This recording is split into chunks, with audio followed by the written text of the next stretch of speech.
Whew. Had to get your eyes clear, huh? It's hot. I've been running today. Or really, how far you ran? Well, we have Turkey has two holidays a year, and today is the end of the second one. But our physical therapy is closed, so we had to do physical therapy with the veteran who's here with the MPT. We're doing it at his place, and for some exercises, I have to hold rubber bands Oh, where he had the amputation, the leg that was amputated. hmm. So I had calls in the morning. I went to his place. We did the physical therapy, and then I had to run home and change and shower and come back. I fortunately live right across, like I can see my windows from these windows from the office, so the commute is not really far. But just being outside, it's sunny and hot, and Okay. All right. Well, Lubum, we are on the Soldier Story podcast. Ladies and gentlemen, my name is Mark Ross, and this is Soldier Stories podcast. Uh, I have with me this morning Lyubim Kogan. Did I get that right? Lyubim is an individual who you're from the Ukraine. originally, yes, But yes, but but you originally. but you are in Turkey as of right now, Right right? now, I am, yes. Right. You have an organization called Wings to Heroes, or Wings for Heroes, I should say. Uh, Talk to us about what your organization is and what you do, Lyubim. Okay. Thank you for having me, Mark. It's nice to see you again. Nice to see you as well.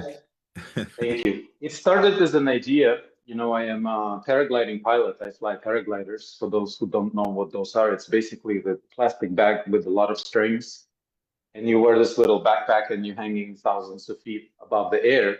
I mean, above the earth in the air. Mhm. And when I tried it the first time, it really scared me. I mean, I forgot everything. I forgot all the troubles, and I thought I was going to die, when I went as a passenger. And I actually said goodbye to my dad, to my brother, and then I stopped myself and I said, okay, it's enough. But we fast forward almost 10 years. When the full-scale invasion started in Ukraine, um, just to give you the numbers, as of last summer, Ukraine had over 50,000 amputees. And Yeah. I don't want to get the update for the new numbers because it's really depressing. And it was back in 22. I saw a young girl walk out on her new prosthetic leg in front of a Mm. football stadium or, soccer. And she said, they can take our land, they can take a part of my body, but they will never break me. And that was the moment. Obviously, the whole stadium erupted. It was a huge, emotional uplift. And that moment, I decided that I'm not going to watch anymore. I'm going to do something. And doing something in my mind was, let's take an NPT veteran and let's go off the mountain together. And in that moment, when you're going off the cliff, your subconscious mind knows that if you go off the cliff, you die. And when you think about dying and thinking, not maybe consciously, but subconsciously, your whole body goes into this mini shock. You forget about all your troubles. Mm. And that was the original idea. It took me about a year and a half to organize it because I was basically asking the Ukrainian government to give me an MPT veteran, a hero, to do something, to do an extreme sport. And fortunately, we found one guy. His name is Valik. He's referred to as number one. And it was exactly 1 year ago that him and his wife came to Turkey. And the way I structured the program is that I want to take the veterans out of their environment. I want to take them out of their country, and I Okay. want them to go on a trip between the countries because I want them to know that they're able to do whatever they were able to do before the war took a part of their body. So part of Wings for Heroes, the goal is to, return that return them as far as or as close as possible to where they started. Obviously, I don't know how to grow limbs yet, but I know how to inspire. I know how to, to make them feel whole, even if they're missing a part of the body. Mm. And what happened was that, he came, they both came, and I always do 1+1. Mark, I thought that if I have to find caregivers for somebody who had an amputation, then I need to employ 2 or 3 people to help one veteran. But if they come with a spouse, they know what to do. They have their routine. They always will tell us, look, now we have to take a break. We have to go away. We need this and we need that. And a lot of times, the spouse is more verbal in terms of saying, look, we need these things, when the guys are, they're trying to be tough and they don't want to say much. They don't want to ask for much. So we had a really good experience. And one thing they asked for, they said, the program is the way it's structured. They get to spend 7 days here. And, we pick them up in the morning, they get submerged in the culture. We go, the sea is here, the mountains are here, people are really awesome. The culture is really rich. There are so many things to see. So one thing that they asked for, they said, can we have 3 extra days? So we just sleep, because it was really cool, but we were like going every day. We leave in the morning and sometimes I drop them off. It was after midnight. We went full on. So this year, we actually doubled the size, and our last session was April 9 to 19. And we invited our #1 to come back because it's opening of the season. And I said, look, you can come. And he said, can they bring a brother in arms? And I said, tell me about him. And the guy is actually, he had a hand grenade exploded next to him, and it was not thrown. Now they fly them in drones and they drop them. Yeah. So they dropped a hand grenade right next to him. It took off his right side of his face, and they stitched the ear. If you look in his ear, it's completely shut closed. They did a really good plastic surgery, so you cannot really, if he's wearing sunglasses, you can't really tell that he's disabled. And what I found out, and this is how the mission is growing. So starting with the guy who is deaf on one ear, I get a call from a hotel. And the manager says, Lyubim, you got to come because somebody's shouting. And again, I put them right across from my home, so I don't have to go far. And I come to the reception and they say, what's going on? He said, look, somebody's shouting there. And I went to the door and I hear like somebody was shouting.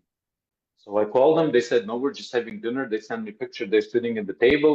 They made food. They had sandwiches, coffee, just no alcohol, just sitting, hanging out.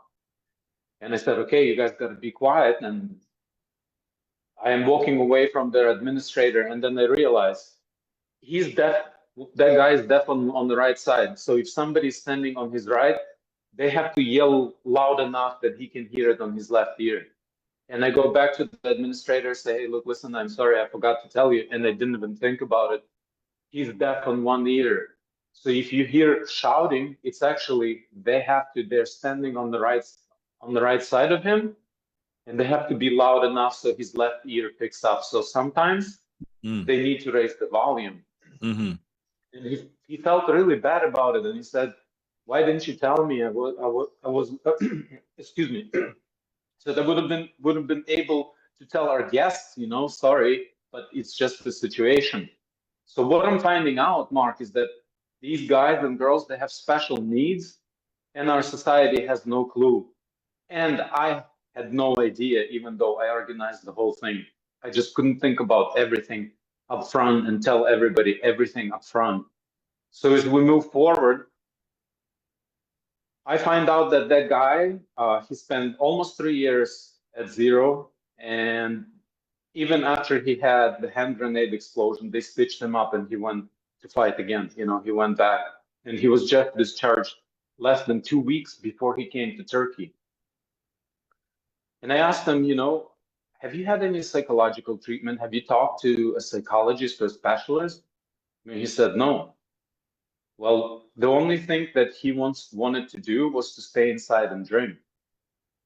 And I knew that he's so fresh and he's so traumatized. When you're next to guys and girls who are traumatized, they don't need to tell you anything. You just see. Yeah. You can see the trauma. You can see it in them. It's in their eyes. Yeah, it's like, you have this blue screen almost situation. So Mm-hmm.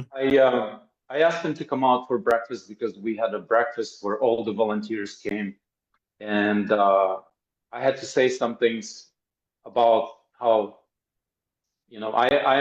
I was born in the former Soviet Union, and I grew up in the 70s and in the 80s. And when I was 5 years old, the Afghanistan war started, and it lasted until I was 16. So my whole conscious life, like there was a big war going on, and people were coming. Well, there's somebody didn't come back, but they brought the bodies, but there were a lot of injured and disabled vets around me. And Mm-hmm. at that time, unfortunately, in the former Soviet Union, the police, their entertainment was like finding Afghanistan veterans and fighting with them. And it was like almost every day. And I was growing up, and we as kids, first you watch the fight, you right? Police, and they find the guy and they fight. Mm. Not Never hard enough, to finish the fight because they want to continue tomorrow, a few days down the road. But it was so widespread, and it's like for more than 40 years, I carried that question, why?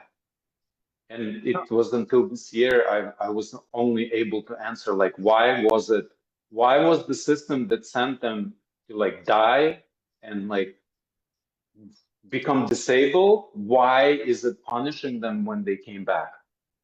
Now, I have a question for you, Lyubim. Uh, in the Ukraine, I don't know how it is in the Ukraine, but I do know that in some foreign countries, it's mandatory for people to join the military. Mandatory, Yes. right? Is Yeah. that mandatory for Ukraine? Okay. So just real quick, it's two-step answer. First, when I was growing up, the Soviet Union, the draft was mandatory. At 18, you had to go and serve. Okay. I think you could get a few years extension if you were in the university, but at 18, it's a normal draft age. Now in Ukraine, the army is mandatory, but because it's a full-scale war, the draft starts at 25. So it's not 18 like it's normally to serve during peaceful times, but for Ukraine, it's 25. So, and anybody who's 25 right now, they get drafted and they go to defend their homeland. And our number one turned 20 on February 9th of 2022, and the full-scale invasion started less than 2 weeks later. It started on February 22nd. And he didn't have to go because he was 20, but he volunteered, and he started as a drone pilot, so he was fighting by flying drones. Mm-hmm. But then he said that he felt that he wants to be with the people in the front lines because he didn't feel like he was doing enough, and he said, I couldn't hide behind civilians because the drone operators, they stay way back, and they fight from behind. And he put in for a transfer, and after 5 months, they transferred him from drone operations to an assault brigade. Wow. So at 20 years old, he went to fight in the front lines, and he was actually going to his commander got shot. They're an assault brigade, so they're assaulting Russian positions, and his commander went down, and he was actually the guy who was trying to get to his commander when they shot him, and he said he was like 10 feet away, and they said he got shot in the leg, and then he said it took him like he felt like it was eternity to crawl out of there. Mm.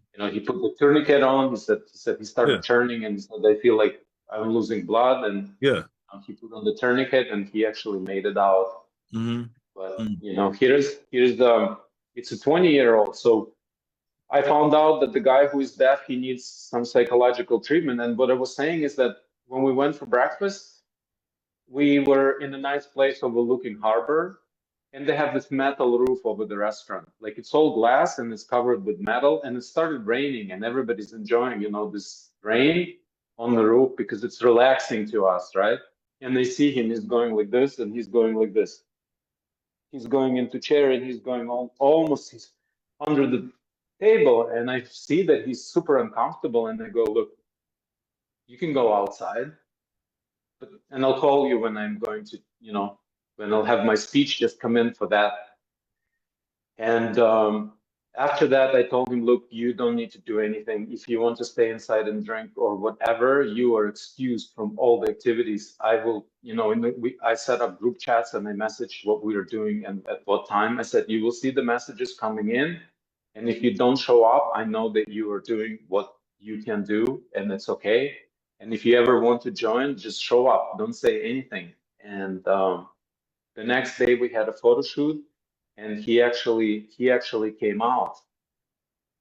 And this is the card that we made. He's the guy in the red shorts, like I said, if he's wearing sunglasses, you can't even tell that he's disabled. The guy in the middle is our number one. And what we found out during this trip is that number one may lose his only leg because he spent so much time standing on it that his muscles are shortening and it's starting to press on his sciatic nerve. And and he, check this out, Mark. His dream was when he finished high school, he wanted to play soccer. Like that was his sport. So obviously, with one leg, you can't play much soccer. But no, he joined the amputee league, and it was maybe a month ago, even less than a month ago, he became a captain of his soccer team. Nice. So he's playing amputee soccer, Nice. And one of the things that we want to, we started writing a book because I think that his story needs to be told. Indeed. When a 20-year-old kid goes and sacrifices part of his body, he first of all, he didn't have to go. Second of all, he could have flown drones. And he volunteered. He volunteered. Yeah, he told me. Yeah, he told me that, if I'm flying drones, the probability that I will die at war is 5%. He says, but if I'm in the assault brigade, the probability that I will die is more than 95%. Yeah. It's super high. And I said, listen, what would you do if you had to do it again? Would you do it differently? He said, no, I would still go and join the assault brigade. He said, I cannot hide behind civilians. I would go and do the same thing. Amazing. That's amazing. And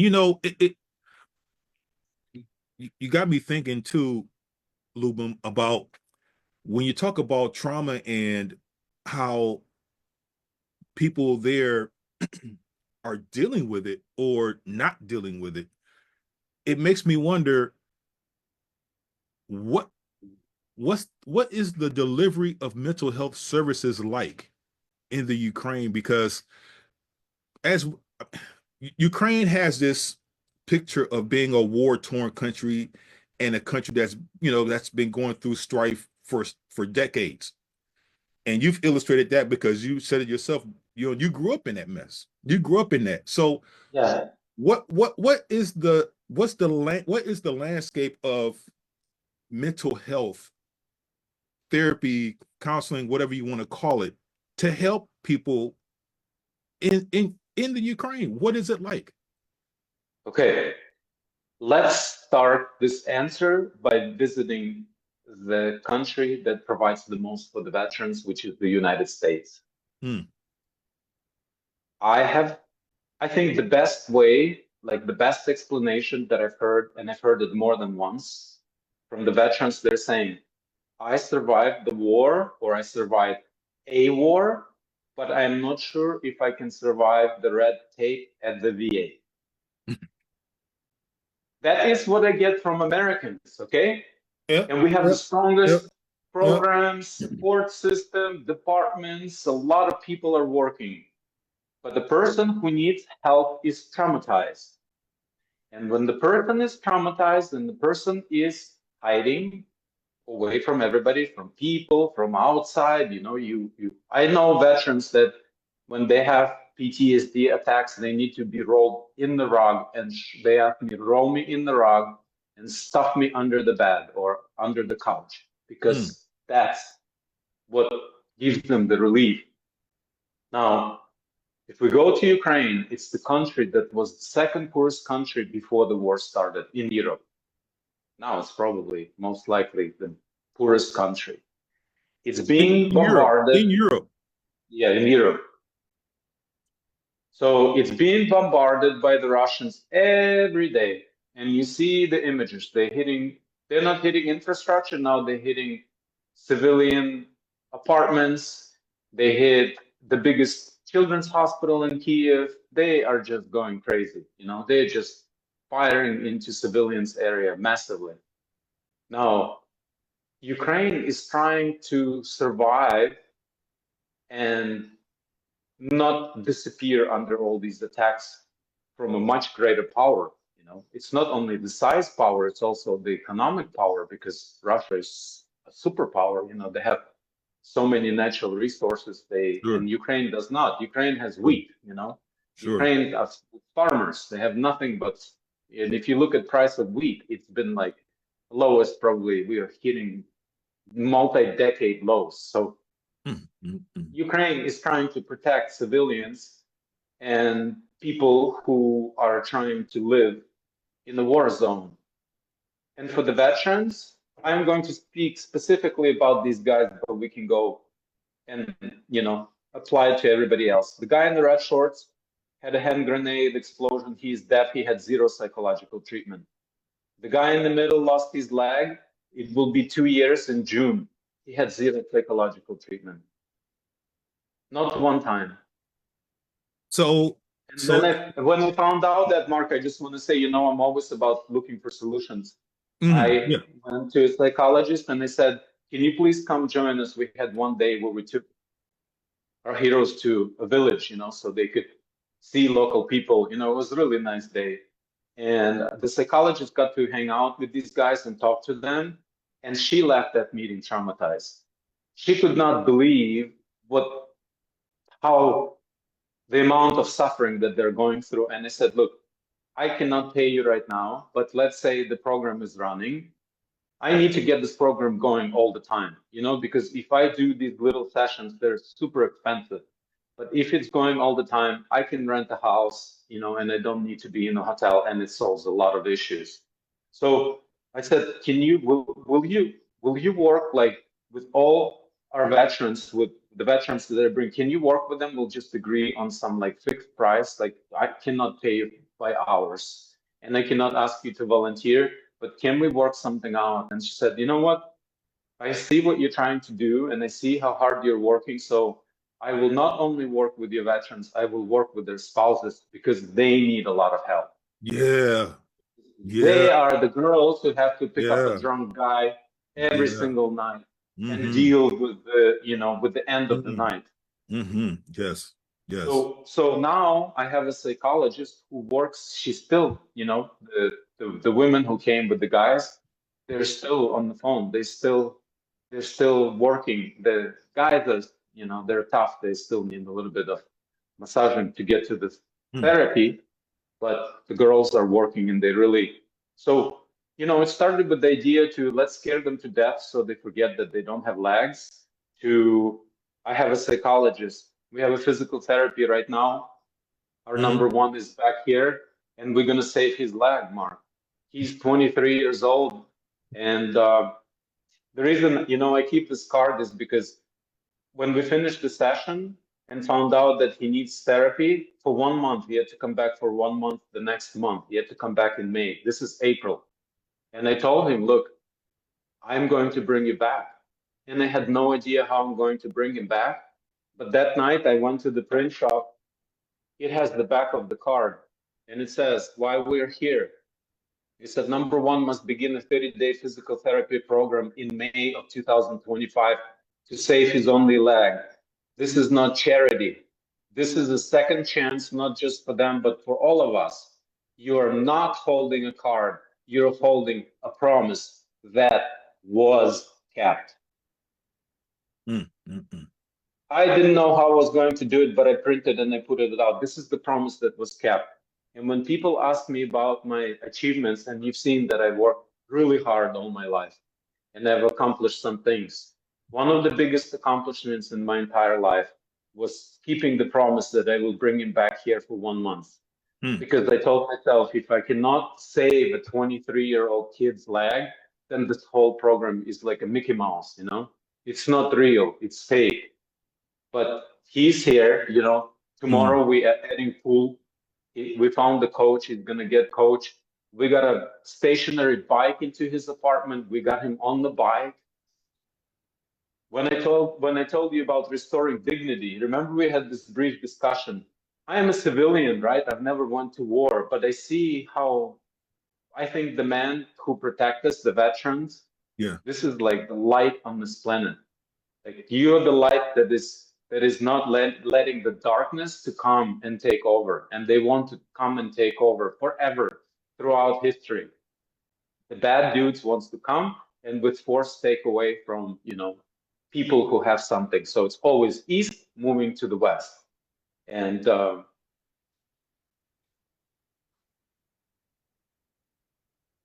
it, in my mind, I just cannot. I cannot look away, and I could not let somebody who's brave like that to just lose his leg and then become depressed and on and on and on. We Yeah. know the progression. We know the suicide rate for amputees is extremely high. The numbers we have there are wrong. It's so the numbers are fake. They're not real because you cannot report if somebody is gone. They just counting check and next. But the reality is that I knew that he's the captain. He's playing soccer. He's going back into the camp, and my physical therapist saying, no, no, no, he may get paralyzed. So like for 1 month, I was looking for the money and praying that he would come here and he can rehab. And he's rehabbing really hard. And Yeah. he goes to bazaar by himself. He gets food for a week. He travels. He goes to the beach to where volunteers are. We have a spot where we fly and where we land. He goes there. He goes to the east side. We have a big castle here. He goes to the east side of the castle, which is quite far, and everybody's writing me saying, "Hey, Valik is like way on the other side of town. Is it okay?" I'm like, leave him alone. He's independent. This kid who, went to war, he hasn't seen anything from a little village. He goes to work, he loses a leg, he goes, sits at home, and then he actually got lucky. The first guy who was supposed to come, he was a double amputee, and he got scheduled for surgery right before leaving. And this guy came. I got lucky. Excuse me. I got lucky because no way I could handle, double amputee on the first try. Yeah. And he got lucky that he came, and now we're gonna rehab his leg, and he's gonna go home healthy. But Lyubim, I want to say this. Thank you for what you're doing. I've never been to Ukraine. I've never been, that far into Europe, even in my military days. But just on our conversation, brother, I have to give you your flowers because you're giving people that didn't have hope. And to piggyback on two things that you mentioned about the VA, my experience with the VA system wasn't always good either. Even in terms of mental health services, physical health services, I mean, the VA wasn't always good. They're better now. And number two, you're talking to people in their 20s. They just started living, and they lost limbs from a war that they had no involvement in. So it goes back to the trauma, and what is the depth of what you see? Because I'm really trying to get a picture of the mess that's going on. Okay. You know what I'm saying? The mess is a big picture, and there's so many innocent people that has been affected by this. Yeah. What goes on in your mind, brother, when you see all this going on? What gives you the courage to keep going? Okay. Thank you for asking that question. Number one, the teenager that I told you about. You know, a girl, young girl, she was a teenager. She volunteered. Her story was kind of like Valik's. She was behind. She said, I wanted to go further. Her commander told her, you do this task, you can go. And basically, it was the task that nobody could complete. It was impossible to accomplish. They tried many times, but she found a way and she went and she lost her leg. Now, I'm not a girl, but you see that for teenage girls, they get a pimple for them. It's like the end of the world. And imagine you have a beautiful young lady who is a teenager, 18, 19, and she's missing a leg. And yet she's not going to stop. She is going out in front of hundreds of thousands of people, or tens of thousands of people, full stadium. And she's talking about the fact that she doesn't have it, but not having it is not going to break her. And then I look at how hard Valik works. I told you before we started, we have a holiday here in Turkey right now. They only have 2 holidays. This is the second one of the 2. And the physical therapy office is closed. So we have to do physical therapy together. And I have to hold rubber bands and I have to hold that whatever is left from his leg, you know, that was amputated. And when I look how hard he tries, and when I hear yes to, you ask this kid, do you want to do this? Yes. Do you want to try this? Yes. Do you want to go canoeing? Yes. Do you want to go swimming? Yes. Do you want to go paragliding? Yes. Do you want to see the village? Yes. He says yes to everything. So the times when I get really tired, when, you know, I want to put my hands down because I try really hard and basically I built this whole program, it was self-funded. Because I knew if I go start asking for money before I show something, it's impossible.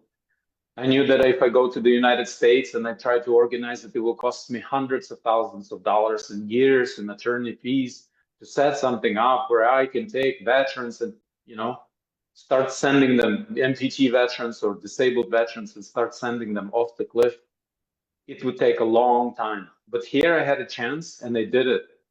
And in November, I will bring it to the United States. We're going to Torrey Pines Glider Port next to the San Diego Naval Base and the Navy Memorial Hospital. So there are a lot of, you know, disabled veterans there. And sometimes, you know, people think that we're this huge organization and they compare us to like wonderful big organizations like Wounded Warrior, but Wounded Warrior is a huge organization. They have over 40 million, I think, in cash. I mean, they have this huge resources. And up until this week, I raised $36. So all the stuff that was done, it was done like mine. And, you know, I had to ask my dad for help because at some point I thought, you know, Mark, I thought, okay, I will put everything on pause. I will go back to the States. I will work hard for a year and a half, and then I start over. And then I think about how much work I'll have to do. I kind of knew it would be a one-way ticket.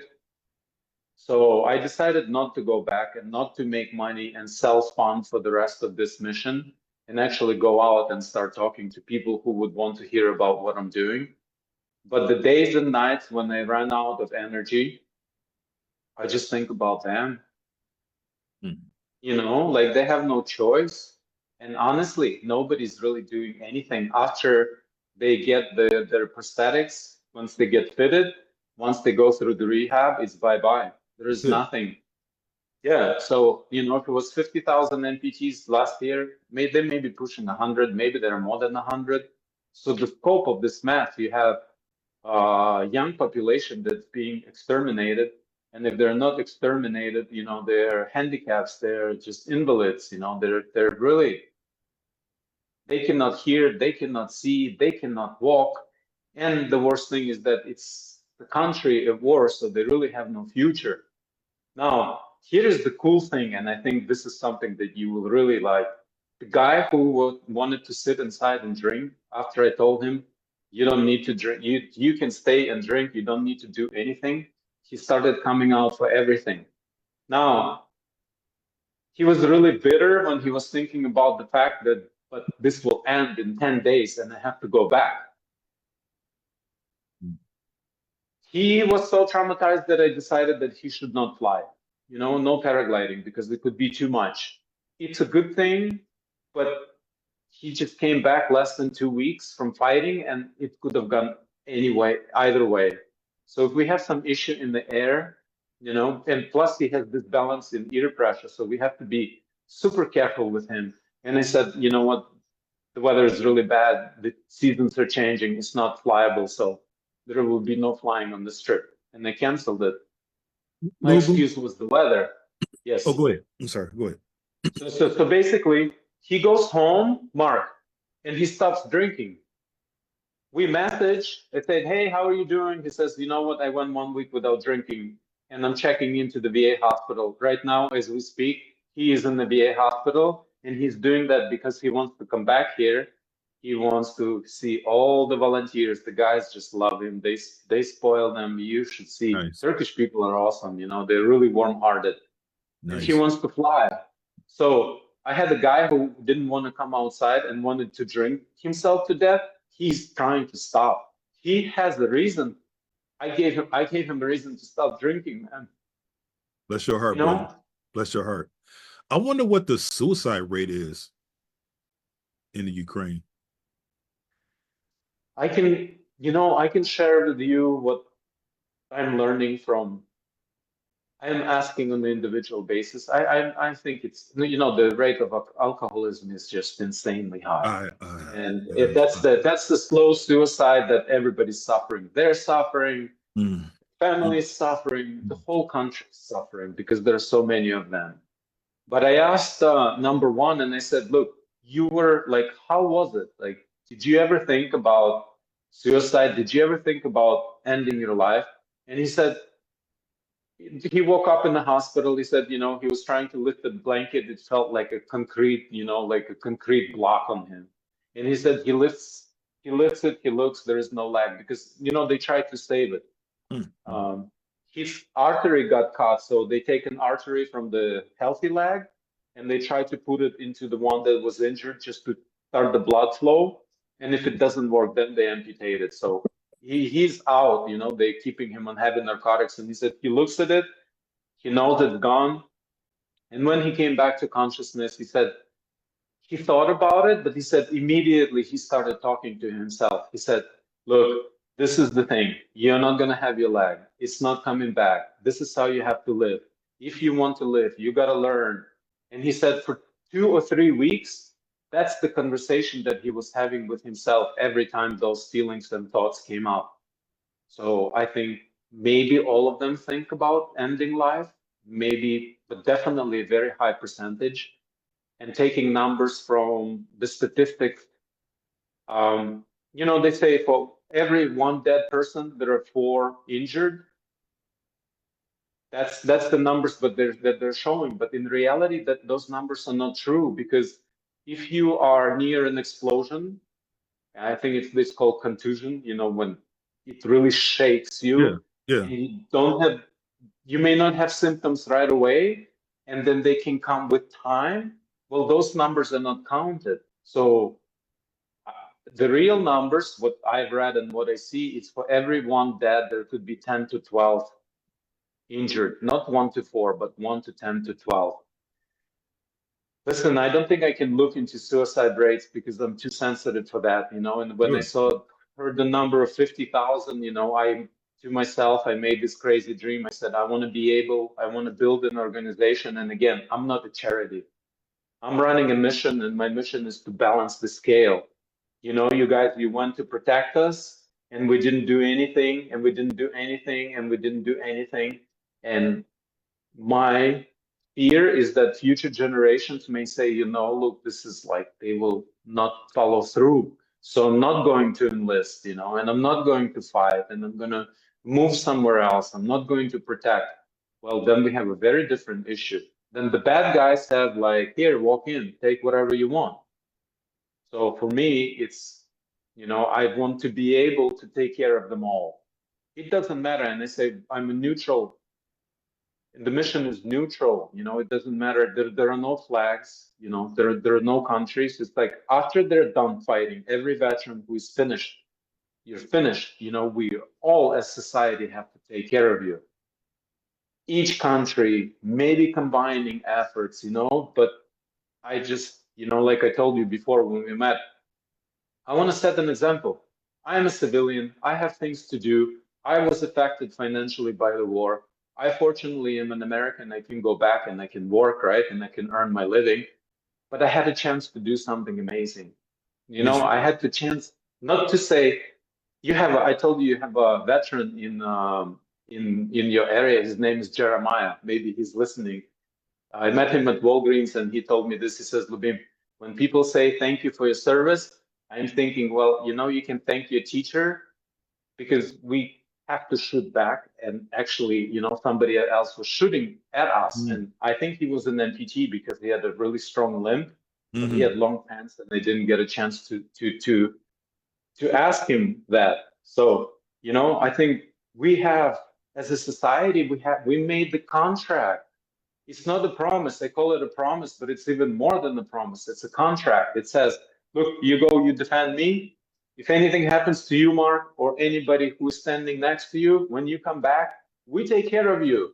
And that's the end of that sentence. It's not like we will take care of you if and for that long. You do your job. If you get injured, disabled, amputation, whatever it may be, you come back, you live the rest of your life comfortably, and we all have to do that. And Yeah. we're not. Yeah. And just for clarification's sake, ladies and gentlemen that's listening, and even to you, Lubum, when people say thank you for your service, we don't like that. Veterans, we really get turned off when people say thank you for your service. It sounds cliches. It sounds like you're throwing pity at us, and we don't need pity. We don't need your pity. Not saying you, but I'm just saying generally speaking, we don't need the pity. I'm included in that too. I'd rather you shake my hand. You know what I mean? Do that. Don't tell me thank you for your service. That's too cliches, and I'm speaking for a lot of veterans, brother. We we don't need to hear that. Thank you for saying that. Thank you for saying that, Mark, because to me it's important to know. I'm hearing it from more people, and that is what I will share with other people. Because one of the things that I told you about double amputee who was supposed to come, but he got scheduled for surgery, who could not come. First thing he said to me, Lubim, do not ever pity me or anybody else. Don't do it. I was like, okay, man. He says, like, I really mean it. Don't. So now I give them super hard time. I crack jokes at him missing a leg or limping or whatever, and asking how his life turned out, just really sticking it to him in a way that will make him, yeah, man, I'm standing and you're not pitying me. Mhm. And you, Mark, and all the people that served with you and people who came back, from combat, if they're disabled, if you serve, I see you as the light in this world.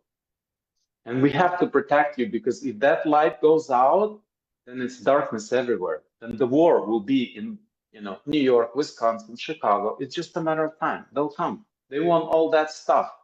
They will. My belief is that people who start wars, they're not patriots.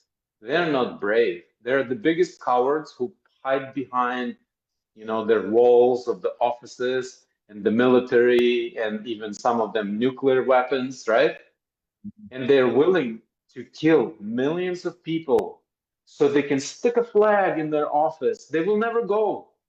Putin will never go to Ukraine. He will never go to Syria. He will never go to all the places where he's starting, these wars for like 30 years, sponsoring. It's like one of the biggest sponsors of terrorism. But he has a flag, his flag on the map. And the fact that millions of people died or were displaced or they got injured and they have no future and their kids cannot go to school and it's going to be messed up for generations, they don't care. They just want their sick mind to have some kind of satisfaction. And again, you're the light in this world and you protect us all. And I'm grateful. And Lubim thinks that gratitude, my name, if my mom was killed when I was 1 year old. She left me my name, and my name means love as a verb. That love is a verb.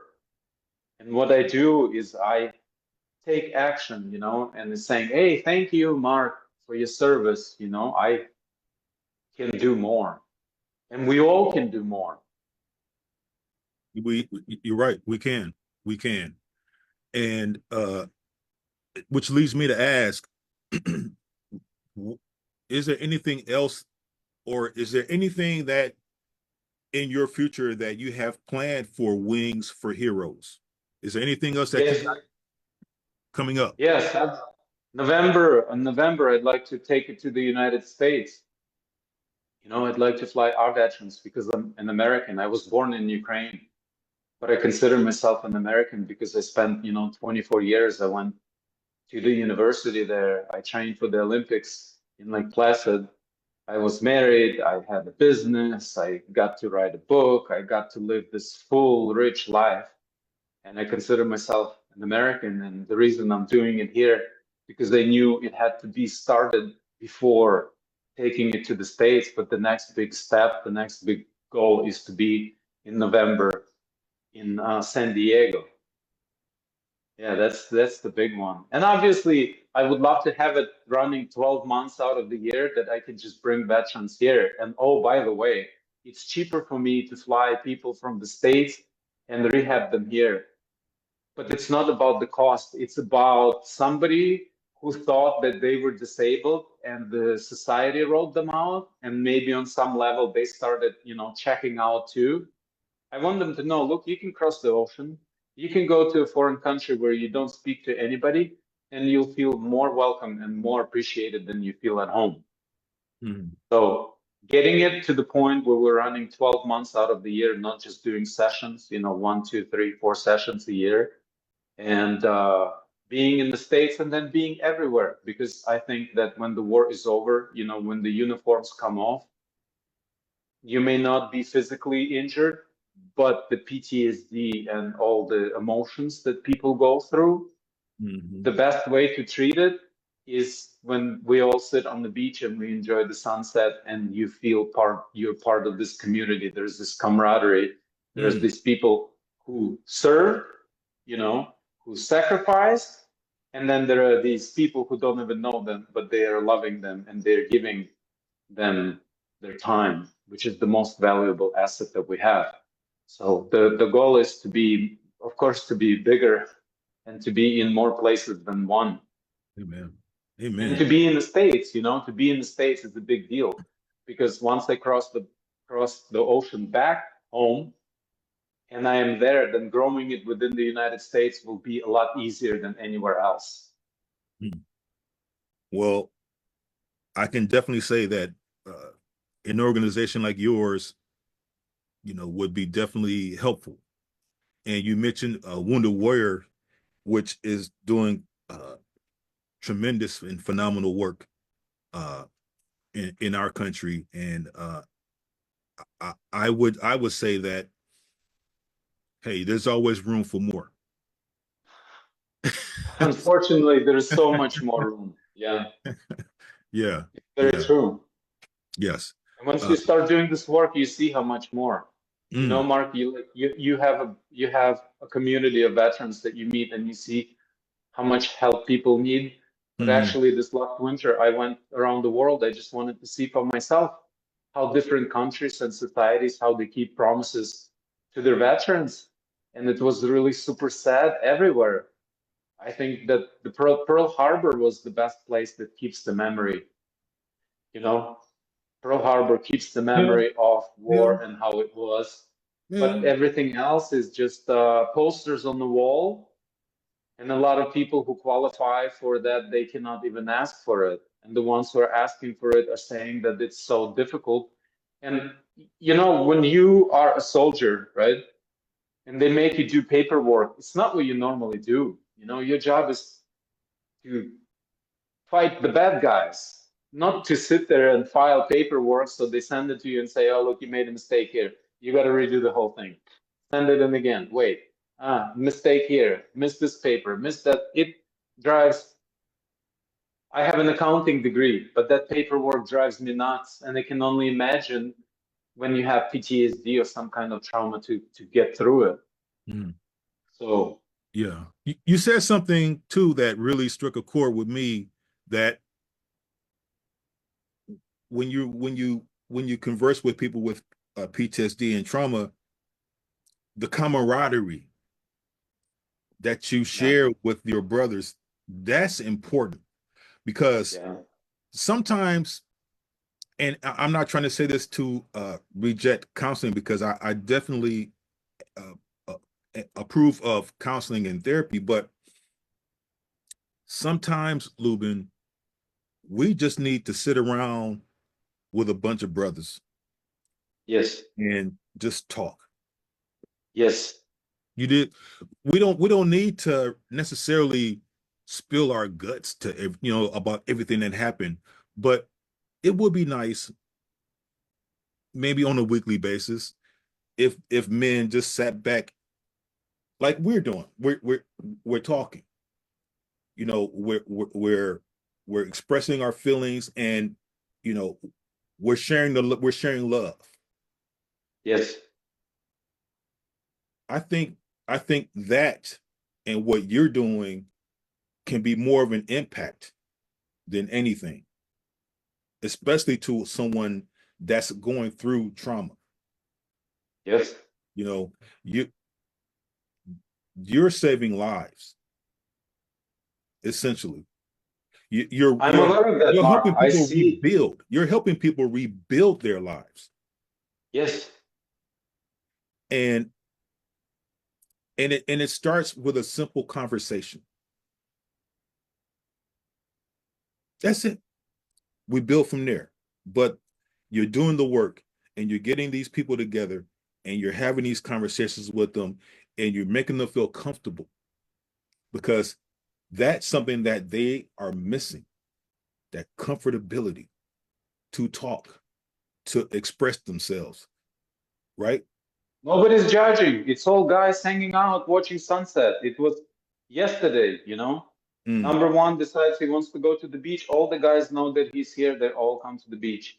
We have one who is the DJ. He didn't bring the music yesterday, but he brought the music the day before. He DJs for him. They're watching sunset. He's sitting. Do you want anything? No, I have my cigarettes. I'm chilling. He's not even drinking. Yeah. Our guest is not drinking. He's like, look, I have physical therapy tomorrow. I cannot drink. But he loves sitting with the guys and just sitting and being. Nobody's judging. Everybody will help him. We took the prosthetic leg. He got the crutches. He goes into the sea. The guys help him. They take him out. They bring it in. And, it's like he doesn't feel like somebody is treating him less than. But they all want to help. He knows they will sit there until he leaves. Nobody goes anywhere until he leaves. And if we had 10 people, I'll have more volunteers, and they're just going to sit and say, what do you need? They're like that. People want to help, because once the mission is functioning, people show up. They know the wings are real. They want the t-shirt. They want to be a part of something that is bigger. And everybody understands, first it was, Lyubim, why are you doing this thing? If the government meant to do this, this is for some bureaucratic machine to take care of all these people. I said, what are you talking about? So I just shut it, and I put my head down, and 2.5 years down the line, it's running. And once it's running, everybody wants to help. So I think, the most difficult part is behind. Now I am concentrating on getting the word out and actually asking for financial help, because that's actually the only thing I need. And I know that I will eventually get to the people who will say, look, and we are an open source organization, Mark. If you ever feel like traveling, taking a trip, and you decide to go to Turkey, please come look how we do it, how I do it. And if anybody's listening, it's all open source, It's not, there are no salaries, there are no offices. The office that I'm in, one of our we have a hotel and the restaurant where they stay. I told them that I'm going to have to appear on, podcasts and they need space. They gave me this office. So I don't have staff. I don't have a crew. I don't have corporations. I don't have anybody. I have nothing. Yet I'm able to build something that actually I am saving lives. That's a big motivator. Yes, I could sir. not do this. If you paid me $1 million a year or whatever, you make up the number. I couldn't get up at 4 o'clock in the morning, 3:30, my brain kicks sick at 3 o'clock in the morning. I like, just let me sleep one more hour. No, you're gonna go do it. Hmm. Look, this is my schedule. This is my June. It's busy. I'm just saying, like, I'm going to be 50 in a few days and I'm going like I was 19 training for the Olympics. But they're real people and they cannot wait. So I will sleep later. Indeed. I hear you. I hear you. How can people contact you, Lyubim? Wingsforheroes.org, wings number 4, or wingsforheroes.org. There is a contact button. If you press it and fill in your information, it goes directly to me. Also at wingsforheroes.org, if you scroll down to the bottom of each page, you will see the videos that I'm trying to put together. That's my bottleneck because I'm super slow, but I am trying to get the soul of the mission for people to see. And of course, the donate button is at the same place. But if you read the story and it resonates with you, maybe you know somebody who can help me. And maybe you can send them to wingsforheroes.org. I spend a lot of time writing a story. It says what's been done. Here are the videos. There are several stories that are going on, but it's all there. It's Okay. all on the website. Very Do you good. provide links, Mark? Do you write in summary when you do the podcast? Do you put in my information? Like, Yes, so I do. at the description, I guess, is the easiest place to find us. Yes. Yeah. I will put your information on my description. Definitely. Thank you. Definitely. That's Thank why you. I asked, because I'm going to put this on here. So if people see it, Thank you, sir. go to it and check it out for themselves. Okay. Fair enough. Lyubim Kogan, thank you very much for taking this time to speak with me and talk about your organization. And I wish you nothing but the best, brother. Thank you, brother. I know you don't Best. like saying thank you for the service, so I'll shake your hand, I know, virtually. right? That's a And I first, hope bro. we can. I like that. I like that. When I come to Wisconsin, I'll find you. And again, the invitation to see how we do the work here in Turkey is open for anybody who wants to get on the plane or come visit. You will be blown away of what Amen, brother. one person can do. Amen, Yeah. man. I much appreciate you, brother. This has been Thank another you. episode of Soldier Stories Podcast. My name is Mark Ross, Lyubim Kogan. Ladies and gentlemen, I would like to keep our conversations going. So, maybe we can communicate again at some point and, give me an update on your progress. I would love to do that. All right. With that being said, Lyubim, you have a good rest of your day. Ladies and gentlemen, you have a good rest of your day as well. Bye-bye, Lyubim.